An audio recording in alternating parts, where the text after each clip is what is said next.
AP హోంమంత్రి అనిత మాట్లాడుతున్నారు. ప్రత్యక్షంగా చూద్దాం. పెట్టుబడులు వస్తాయని మాట్లాడుతున్నారు, ఎంతమందికి ఉద్యోగాలు వస్తాయని మాట్లాడుతున్నారు, వాళ్ళ బిడ్డలకు ఎటువంటి ఉద్యోగాలు రాబోతున్నాయన్న విషయం గురించి మాట్లాడుకునే పరిస్థితి. దీన్నంతటినీ చూసి ఓర్వలేక ఓవరాల్గా చెప్పాలంటే ఈరోజు ఒక ఎదురుదాడి చేసే ప్రయత్నం చేస్తున్నారు. ఎంత ఎదురుదాడి అంటే ఈరోజు వైసీపీ తాలూకా సాక్షి మీడియాలో అవనియండి, వాళ్ళ తాలూకా సంబంధిత సోషల్ మీడియాలో అవనియండి, విషం చిమ్మే ప్రయత్నం చేస్తున్నారు. ఆ విషయం కూడా ఎలాంటి ప్రయత్నం చేస్తున్నారంటే, మీరు నిజంగా వాస్తవాలుగా ఉన్నట్టు కనుక మీరు మాకు ప్రొజెక్ట్ చేస్తే డెఫినెట్గా దాని మీద మేము ఏమి యాక్షన్ తీసుకోవాలా, లేకపోతే మేము ఎలా సర్దిద్దుకోవాలన్న విషయం మీద మేమైతే దృష్టి పెట్టేవాళ్ళమే. కానీ ఈరోజు పరిస్థితి ఏమవుతుందంటే, వాస్తవాలుగా చిత్రీకరించడం, అవాస్తవాల్ని చూపించి ప్రజల్ని ప్రలోభ పెట్టడం. ఓవరాల్గా చెప్పాలంటే ఒక ప్రజల్లోని ఒక అలజడిని, ఒక అనుమానాన్ని, ఒక అభద్రతా భావాన్ని క్రియేట్ చేయటానికి సోషల్ మీడియా వేదికగా లేకపోతే మీడియా వేదికగా కొంతమంది చేస్తున్న దుష్ప్రచారాన్ని చూస్తూ ఉంటే నిజంగా తిరిగి మళ్ళా మా కొరడాలు జులిపించాలి అంటే, మా పోలీస్ కొరడా జులిపించాలి అన్న పరిస్థితి అయితే వస్తుంది. పోలీస్ కొరడా అంటే మీరు వేరేగా ఆలోచించారు కాదు, మళ్ళా మేము కూడా దాని మీద ఇది నిజం కాదు, ఇలా అబద్ధాలు ప్రచారం చేసే వాళ్ళ మీద చర్యలు తీసుకునే పరిస్థితి రావాలి అనే ఉద్దేశంతో ఈరోజు మళ్ళీ మీ అందరి దగ్గరికి రావడం జరిగింది. ఎందుకనంటే ఈరోజు మనం చూస్తానండి, మొన్న నేను చూశాను ఎక్కడో ఇక్కడ విషయం ఏంటంటే, వైసీపీకి 2014 నుంచి 19 వరకు వైసీపీ పందా అదే. 19 నుంచి 24 వరకు వాళ్ళు అధికారంలో ఉన్నా కూడా అవే అవాస్తవాలని వాస్తవాలుగా చిత్రీకరించే ప్రయత్నం చేయటం, మళ్ళా తిరిగి ఇప్పుడు 24 నుంచి ఈ రోజు వరకు కూడా అదే పందాన్ని వీళ్ళు కొనసాగిస్తుంటే దీన్ని సామాన్యంగా ఏమనాలంటే వారసత్వంగా వచ్చే సమస్యలేమో ఇవి వారసత్వంగా వచ్చే సమస్యల్ని ఈరోజు ఎదుర్కోవటానికి ఈరోజు మేమందరం కూడా సిద్ధంగా ఉన్నాం. వీళ్ళు చేసే అవాస్తవాల్ని వాస్తవాలుగా చిత్రీకరించడానికి వీళ్ళు చేసే ప్రయత్నాలని కూడా తిప్పికొట్టేందుకు కూడా మేము కూడా, మా ప్రభుత్వం కూడా, ఎన్డీఏ కూటమి కూడా సిద్ధంగా ఉందని చెప్పడానికి ఈరోజు మేము అందరికీ కూడా ప్రెస్ మీట్ పెట్టడం జరిగింది. ఈరోజు మనం చూసామండి, మొన్న మనం చూసాం, ఉదయం లేచిన దగ్గర నుంచి మొదలు పెడతారండి, అమరావతి మునిగిపోయింది. అరే అమరావతి మునిగిపోయింది అని మాట్లాడితే నేను ఒకటే క్వశ్చన్ చేస్తున్నా, అమరావతి మునిగిపోతే ఈరోజు స్పీడ్ యాక్సెస్ రోడ్లు ఎక్కడైనా మీకు ఎవరికైనా అవాంతరాలు ఏమైనా వచ్చినాయా? ఈరోజు మీరందరూ కూడా బళ్ళు మీదో కార్ల మీదో ఏదో రకంగా ఇక్కడికి వచ్చుంటారు కదా, ఎక్కడైనా రహదారులు ఏమైనా అడ్డుకున్నాయా? ఎక్కడైనా రోడ్లు కొట్టుకుపోయినాయా? మీరు చెప్పండి. లేదు. ఈరోజు నేను సెక్రటేరియట్లో కూర్చుని మాట్లాడుతున్నా, సెక్రటేరియట్ మునిగిపోయిందా? అసెంబ్లీ ఏమైనా మునిగిపోయిందా? ఈరోజు మామూలుగా మాట్లాడుకుందాం. ఈరోజు ఎక్కడో ఇప్పుడు అమరావతి కట్టడాలు కట్టుతున్న సమయంలో పునాది తీసుకునేటప్పుడు కొన్ని నీళ్లు చేరుతాయి. ఇప్పుడు వర్షాకాలం వర్షం పడక ఏం పడుతుందండి? వర్షం పడితే నీళ్ళు రాక ఏమొస్తాయండి? నీళ్ళు వచ్చినప్పుడు పునాదులు తీసినప్పుడు నీళ్ళు ఉంటగా, నీళ్ళు పునాదుల్లోని కానీ ఆ చిన్న చిన్న గోతుల్లో కానీ నీళ్ళు రాకపోతే ఏమొస్తాయండి? 10 నుంచి 20 సెంటీమీటర్లు వర్షం పడేటప్పుడు నీళ్లు స్టాగ్నెంట్ అవ్వవా ఒక దగ్గర? దాన్ని బూచీగా చూపించి ఏకంగా ఈ క్వాంటమ్ వ్యాలీ దగ్గర అంత నీరు వచ్చేసిందని వైసీపీ మీడియాల్లోని, వైసీపీ సోషల్ మీడియాస్లోని కొంతమంది చేత అబద్ధపు ప్రచారాలు. ఇతగాడెవడో సిద్ధార్థి సుభాష్ చంద్రబోస్ అంట, ఒకే ఒక వర్షం అమరావతి జలమయం. ఎక్కడి నుంచి పేపర్ తీసుకొచ్చి ఈరోజు ఆ ఫోటోలు పెడతారంటే నాకు అర్థం కాదు. ఈరోజు ఇలాంటివి సోషల్ మీడియాలో వేసి దీని గురించి అమరావతి కోసం 3 రిజర్వాయర్లు ఎందుకు, అమరావతిని ఒక రిజర్వాయర్గా కడితే పోలే, ఈ మూడు పంటల పండనేల రిజర్వాయర్లు నీళ్లు పుష్కలంగా ఉండే కదా అంటే, ఇలాంటి ఒక రకమైన నెగిటివ్ యాంగిల్లో ప్రొజెక్ట్ చేయటం ఇది ఒక్కటే కాదండి. ఇలాగా ఒక మూకుమ్ముడిగా అమరావతి మీద దాడి చేశారు. ఈరోజు అమరావతి అనేసరికి ఒక ఆంధ్రప్రదేశ్ ప్రజల సెంటిమెంట్, ఆ అమరావతి రాజధానిగా ఉండాలని మహిళా రైతులు బయటకు వచ్చి సుమారుగా 5 సంవత్సరాలు పోరాటం చేసిన విషయం మర్చిపోయారా ఈ సోషల్ మీడియా బ్యాచ్? 5 సంవత్సరాల పాటు అమరావతిని రాజధానిగా కాదు 3 రాజధానులని జగన్మోహన్ రెడ్డి మాట్లాడితే, అమరావతి సెంటిమెంట్ మాకు ఇక్కడ అమరావతి రాజధానిగా కొనసాగాలి అని కొన్ని వేల మంది మహిళా రైతులు ఆ రోజు బయటకు వచ్చి, లక్షలాది మందిగా బయటకు వచ్చి ఒక పక్క పాదయాత్రలు చేసి ఈరోజు అమరావతిని సాధించుకునే పరిస్థితి. అటువంటి అమరావతి మీద మళ్ళీ బురద చల్లటం. ఈరోజు అమరావతి కట్టడానికి సెంట్రల్ గవర్నమెంట్ కూడా సపోర్ట్ చేసి ఫండ్ తీసుకొచ్చుకొని మనం అన్నీ కూడా అమరావతిలో ప్రతిదీ కూడా నిర్మాణం చేసుకోవాలని చెప్పి ఇటుక పేర్చుకుంటూ ఒకటి ముందుకెళ్తుంటే గౌరవ ముఖ్యమంత్రి గారు ఈరోజు అది చూసి ఓర్వలేక ఈరోజు అమరావతి మీద దుష్ప్రచారం చేయడానికి, అమరావతి మునిగిపోతుంది, అమరావతిలో వాటర్ అన్నీ కూడా ఎవడో మాటలు రాస్తాడు, వాళ్ళు పొన్నూరు వైపు మలిచేశారని చెప్పేసి ఒకటి రాస్తాడు. అంటే అమరావతి మునిగిపోకుండా ఉండడానికి ఇంకొక డైవర్ట్ చేశారు. వీళ్ళే ఏదో వచ్చి కాలువలు తవ్వినట్టు, వీళ్ళే సిచ్యువేషన్లో వచ్చి కూర్చొని మాట్లాడినట్టు, అంటే ఏదో పేపరు పెన్ను ఉంది, కీప్యాడ్ ఉంది, మొబైల్ ఉంది, మా నచ్చినట్టు రాసుకుంటామంటే ఎలా అవుతుంది? మేము ఇలాంటి వాళ్ళ మీద కేసు పెట్టకూడదా? ఈరోజు ప్రజల్లో ఒక రకమైన ఆందోళన కలగదా? ఒక రకమైన అలజడి ఉండదా? ఒక రకమైన అభద్రతా భావం క్రియేట్ అవ్వదా? ఈరోజు నేనే చెప్తున్నాను, ఈరోజు మీరందరూ వచ్చున్నారు ఇక్కడికి, మీరందరూ ఎక్కడ కూడా ఏ బోట్లోనే రాలేదు, నీటిలో ఈదుకునే రాలేదు, కనీసం అనకూడదు కానీ మీ ప్యాంటు కూడా చిన్నది కూడా తడిచిన పరిస్థితి కూడా లేదు. ఎక్కడండి మునిగిపోయింది? ఈరోజు సెక్రటేరియట్లో మేము కూర్చొని మాట్లాడుతున్నా, సెక్రటేరియట్ మునిగిపోలేదు. మరి అమరావతి మునిగిపోయిందని ఇలాంటి ఫేక్ ప్రచారాలు చేసినప్పుడు ఎలాగ ఈరోజు పేపర్లోని గట్ట కొంతమంది రాస్తున్నారు? నేను అందరి మీడియా వాళ్ళ గురించి మాట్లాడలే, స్పెసిఫిక్గా కొంత మీడియా ఏం జరుగుతుందంటే ఒక బురద జల్లే కార్యక్రమం మీదే ఉన్నారు.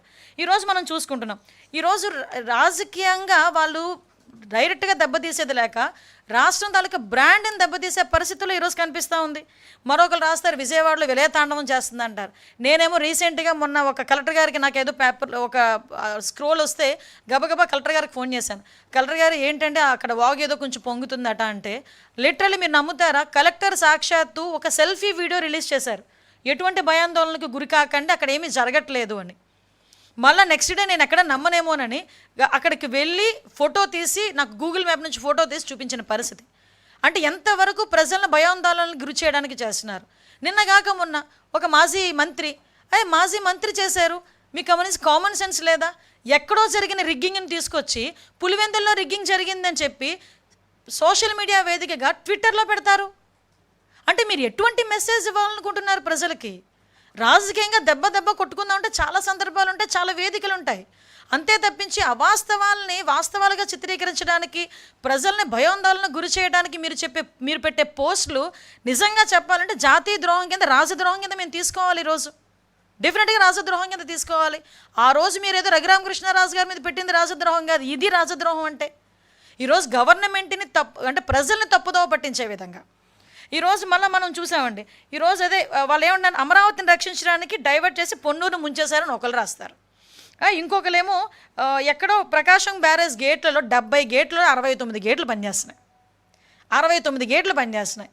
ఆ ఒక్క గేటు కూడా ఎందుకు చిన్న రిపేర్ వచ్చిందో కూడా మీ అందరికీ కూడా తెలుసు. లాస్ట్ టైం ఆ పడవను పంపించిన పరిస్థితిలో, పడవ ఢీకొట్టిన పరిస్థితిలో చిన్న రిపేర్, అది కూడా పెద్ద రిపేర్ ఏం కాదు, వాటర్ ఫ్లో తగ్గిన తర్వాత ఆ గేట్ కూడా రిపేర్ చేస్తారు. అంటే 70 గేట్లలో 69 గేట్లు పనిచేస్తూ ఉంటే ప్రకాశం బ్యారేజ్ గేట్లు పనిచేయట్లేదని ఒకటి రాస్తాడు. ఏమనుకుంటారండి?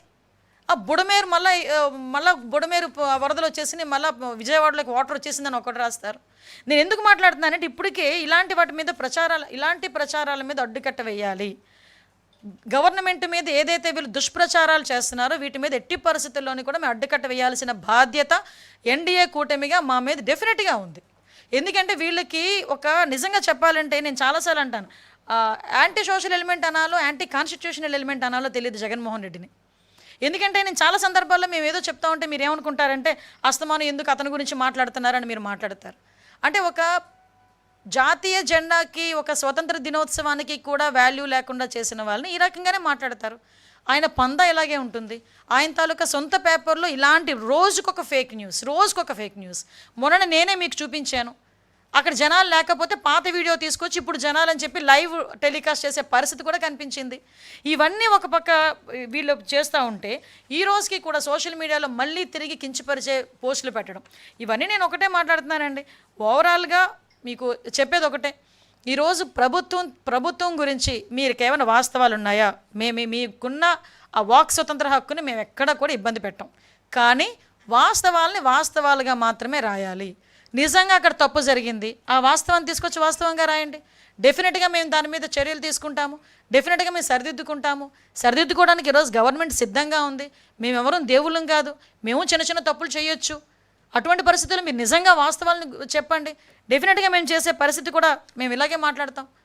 అంతే తప్పించి అవాస్తవాలను వాస్తవాలుగా చిత్రీకరించడానికి ఒక దండుపాలెం బ్యాచ్ లాగా కొంతమందిని బయటకు తీసుకొచ్చి ఇదే పనిగా సోషల్ మీడియాలో పోస్టులు పెట్టించి, సోషల్ మీడియాలో నోటుకొచ్చినట్టు మాట్లాడించి, తిరిగి మహిళల గురించి కించపరిచేటట్టు మాట్లాడించి, రెచ్చగొట్టే విధంగా మాట్లాడించి, ప్రజల్ని మభ్యపెట్టడానికో అభద్రతా భావానికి గురి చేయడానికో కనుక ప్రయత్నం చేస్తే డెఫినెట్గా లీగల్గా మేము యాక్షన్ తీసుకుంటాం. ఇటువంటి సోషల్ మీడియా పోస్టుల మీద ఒక ఫ్యాక్ట్ ఫైండింగ్ కమిటీ కూడా మేము ఏర్పాటు చేసుకుంటాం. దాంతో భాగంగా వాళ్ళు ఇచ్చిన నివేదికల ఆధారంగా డెఫినెట్గా ఒక చట్టాన్ని కూడా తీసుకొచ్చి సోషల్ మీడియాలో అవాస్తవాలను వాస్తవాలుగా చిత్రీకరించడం ప్రయత్నించే ప్రతి ఒక్కరి మీద కూడా లీగల్గా చర్యలు ఉంటాయి. దయచేసి వీటి మీద అన్నిటి మీద కూడా మీరందరూ కూడా అలర్ట్గా ఉండాల్సిన అవసరం ఉంది. దయచేసి ఇంకొక మాట చెప్పాలి. కొంతమంది అఫీషియల్స్ ఉన్నారు. ఈ అఫీషియల్స్ ఏం చేస్తున్నారంటే నిజంగా వాళ్ళకి రాజకీయంగా వాళ్ళు కొంచెం ముందుకెళ్ళాలి అనుకుంటే కనుక రిజైన్ చేసి వెళ్ళండి. అంతేగాని కొంతమంది గవర్నమెంట్ ఉద్యోగస్తులు కూడా రాజకీయంగా అవాస్తవాల్ని వాస్తవాలుగా చిత్రీకరించే ప్రయత్నంలో సోషల్ మీడియాను వాడుకోవడం కూడా మా దృష్టికి వచ్చింది. అటువంటి వాళ్ళ మీద కూడా కంపల్సరీగా వాళ్ళ మీద ప్రభుత్వపరమైన చర్యలు తీసుకోవడానికి కూడా ఎక్కడ కూడా బ్యాక్ స్టెప్ అయ్యాం. ఈరోజు మహిళల భద్రత అన్నది మేము ఎంత టాప్ ప్రయారిటీ మేము తీసుకునే పరిస్థితి కూడా కనిపిస్తూ ఉంది. ఈరోజు మహిళల భద్రత విషయంలో కానీ సోషల్ మీడియాలో పెట్టిన పోస్టుల విషయంలో కానీ ఒక కఠినమైన చట్టాన్ని తీసుకురావాలనే ఉద్దేశంతో గౌరవ ముఖ్యమంత్రి గారు దీని మీద చాలా చాలా కటువుగా ఉండే పరిస్థితి. ఇటువంటి విషయాల్లో ఇన్వాల్వ్ అయ్యే ఏ ఒక్కరి మీద కూడా ఎట్టి పరిస్థితుల్లోని క్షమాభిక్ష అనేది ఉండదు అన్న సంగతి ముఖ్యమంత్రి గారు చాలా సందర్భాల్లో చెప్పారు. మహిళల మీదకి అడ్డగోలుగా వెళ్ళే ఎవరిని కూడా మేము మహిళల మీదకి అనుచిత వ్యాఖ్యలు చేసేవాళ్ళు కానీ మహిళల మీద ఈ రోజు వరకు మీరు చూశారు, గాంజాను అరికట్టగలుగుతున్నాం, డ్రగ్స్ని అరికట్టగలుగుతున్నాం, ఈరోజు క్రైమ్ రేట్ని తగ్గించగలుగుతున్నాం, ఉమెన్ ప్రొటెక్షన్ని పెంచగలుగుతున్నాం. శక్తి యాప్ ద్వారా చాలామంది మహిళలకు భద్రతా చట్టాల దృష్ట్యా మేము దగ్గర కాగలుగుతున్నాం. ఇవన్నీ కూడా మేము చేసుకుంటున్నాం.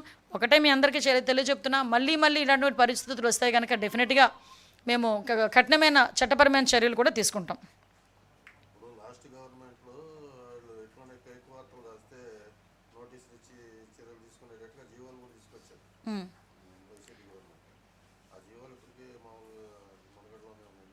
జీవోలు కాదండి సార్, చట్టమే తీసుకొస్తామండి.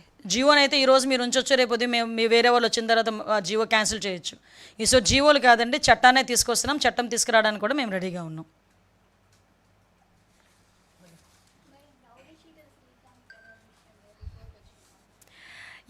అది రిపోర్ట్ ఇంకా రాలేదండి. డీటెయిల్ రిపోర్ట్ అయితే వస్తుంది. యాక్చువల్గా మీకు అందరికీ కూడా ఇష్యూ తెలిసిందే.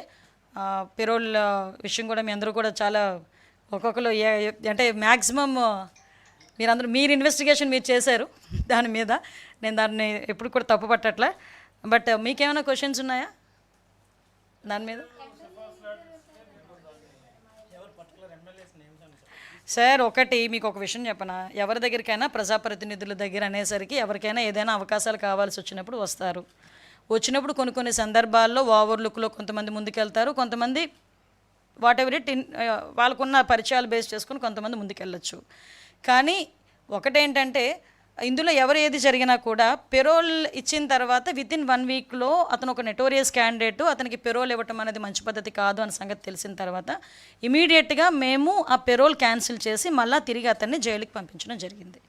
ఇదే పెరోల్ గురించి మీరు మాట్లాడాలనుకుంటే లాస్ట్ గవర్నమెంట్లో అతనికి యాక్చువల్గా శ్రీకాంత్ అనే వ్యక్తి ఇంతకుముందు 2010 నుంచి జీవిత ఖైదు, అతను 2014 నుంచి సంథింగ్ ఆ ఏరియాను ఒక 4 years అతను అబ్స్కాండ్ అయ్యాడు, తర్వాత సరెండర్ అయ్యాడు. సో ఈ నేపథ్యంలో అతనికి కొన్ని రోజులు పెరోల్ కూడా ఇవ్వకూడదు. కానీ ఆ పీరియడ్ అయిన తర్వాత లాస్ట్ గవర్నమెంట్లో దగ్గర 27/1/2024 నుంచి 13/3/2024 వరకు అరౌండ్ 45 days అతని పెరోల్ మీద బయట ఉన్నాడు. ఓకే, మా దగ్గరకు వచ్చేసరికి పెరోల్ విషయం దగ్గరికి వచ్చేసరికి పెరోల్ ఎవరిచ్చారు ఏంటన్నది మేమందరం ఆ ఎంక్వైరీ మేము చేసుకుంటున్నాము, ఆ రిపోర్ట్స్ మేము తెప్పించుకుంటాం. కానీ ఆ ఇమీడియట్గా జరిగిన పొరపాటు ఏదైతే ఉందో లేకపోతే వాట్ ఎవర్ ఇట్ మేబీ ఏం జరిగినా అది కొంచెం ఇబ్బందికరమైన పరిస్థితిలో ఉన్నది అనే సంగతి తెలిసిన వెంటనే వితిన్ 1 week మేము పెరోల్ క్యాన్సిల్ చేసాము. తిరిగి ఆ ముద్దాయిని తిరిగి జైలుకి పంపించడం జరిగింది.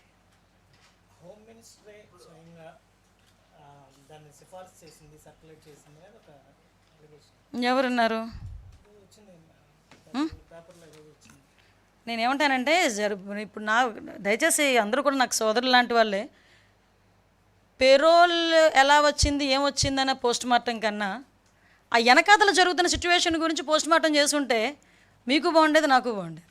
ఇప్పుడు ఫర్ ఎగ్జాంపుల్ అంతవరకు సిచ్యువేషన్స్ నిన్న మొన్న కొన్ని సోషల్ మీడియాస్లో హల్చల్ చేసినాయి. హూ ఈజ్ దట్ ఫెలో, ఆవిడ ఏంటి బ్యాక్గ్రౌండ్ ఏంటి, ఆవిడ ఏం చేస్తా అంది. సో నేనేమంటానంటే పెరోల్ అన్నది నేను డెఫినెట్గా చెప్తున్నానండి, పెరోల్ విషయంలో ఎలా వచ్చింది ఏంటన్నది నేనైతే డెఫినెట్గా మేమైతే మా ఎంక్వైరీ రిపోర్ట్ మాకు వస్తుంది, దాని మీద అయితే మేము ఎంక్వైరీ చేస్తున్నాం, అది పక్కన పెట్టండి. కానీ ఇమీడియట్గా మేము స్పందించి మాత్రం పేరోల్ క్యాన్సిల్ చేసి మళ్ళీ తిరిగి మేము లోపల తీసుకొచ్చి పెట్టాం. కానీ ఒకటి చెప్పండి.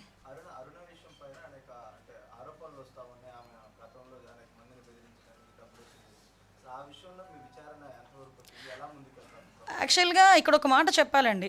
కొన్ని నేను ఇందాక ఒక మాట అన్నాను, కొంతమందిని పెంచి పోషించాడు జగన్మోహన్ రెడ్డి. ఎలాంటి వాళ్ళని పెంచి పోషించాడంటే ఒక గూండాల్ని, రౌడీల్ని, ఒక అసాంఘిక శక్తుల్ని, ఇలాంటి పర్సన్స్ని పెంచి పోషించాడు. ఆ పెంచి పోషించడానికి కారణంగా ఈరోజు వాళ్ళు ఏమనుకుంటున్నారంటే ఇదే అప్పుడున్న పందానే ఇప్పుడు కూడా కొనసాగుతుంది అని వాళ్ళు ఆలోచించుకుంటున్నారు. కానీ రౌడీ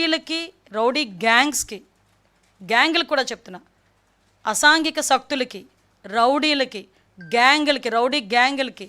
రౌడీ షీటర్స్కి, వీళ్ళందరికీ కూడా ఒకటే చెప్తున్నా, ఇంతకుముందు గవర్నమెంట్ కాదు, మీరు ఎలా పడితే అలా డ్యాన్స్ చేస్తాము, ఎలా పడితే అలా ఉంటాము, ఇంతకు ముందులాగే మేము ఇంకా బ్లాక్మెయిల్స్ చేస్తాము, ఇంతకు ముందులాగే బెదిరిస్తాము ఆఫీసర్స్ని, ఇంతకు ముందులాగే బ్లాక్మెయిల్ చేస్తాము, మేము కట్టడిలో తెచ్చుకుంటామని చెప్పుకోవడానికి ఇంతకు ముందు గవర్నమెంట్ జగన్మోహన్ రెడ్డి గవర్నమెంట్ అనకూడదు, కానీ ఒక అవినీతి గవర్నమెంట్. అందులో మీరు పెంచి పోషించి బయటకు రావచ్చు. కానీ ఇది ఎన్డీఏ కూటమి, ఇక్కడ ఉన్నది చంద్రబాబు నాయుడు గారు ముఖ్యమంత్రిగా. ఇక్కడ ఇలాంటి ఆటలు ఎట్టి పరిస్థితుల్లోనే సాగవు. మేము క్లియర్గా చెప్తున్నాం, ఇలాంటి అసాంఘిక శక్తుల్ని ఎలాగ అణచగొట్టాలో చంద్రబాబు నాయుడు గారికి వెన్నతో పెట్టిన విద్య. ఒకనొక టైంలో ఫ్యాక్షనిస్టులని, నక్సలిజాన్ని ఎలాగ అదుపు చేశారో మీ అందరికీ కూడా తెలుసు. ఈలో పెద్ద ఇష్యూ కాదు. కానీ వీళ్ళు ఏమనుకుంటున్నారంటే తుల్లి పడుతున్నారు, మమ్మల్ని ఏం చేస్తారులే అని మాకు తిరిగి టాస్క్లు ఇచ్చే పరిస్థితుల్లో వాళ్ళు ఉన్నారు. సో అటువంటి వాళ్ళని ఎట్టి పరిస్థితులను టాలరేట్ చేసే ప్రసక్తి లేదు. ఇటువంటి అసాంఘిక శక్తులు ఎక్కడెక్కడ ఉన్నాయో కూడా మేము కూడా ఎంక్వైరీ చేసుకుంటున్నాం. ఇటువంటి వాళ్ళు ఎక్కడెక్కడ ఉన్నారో కూడా మేము కూడా ఎంక్వైరీ చేసుకుంటున్నాం. ఎంక్వైరీ నేపథ్యంలో అటువంటి వాళ్ళందరి మీద కూడా ఉక్కుపాదం మోపుతాం. ఒకటి, మాకు పీస్ఫుల్గా ఆంధ్రప్రదేశ్ ఉండాలి, ఆంధ్రప్రదేశ్ ప్రజలు ప్రశాంతంగా ఉండాలి, అది మా ఎజెండా. భరోసాగా ఇవ్వాలి.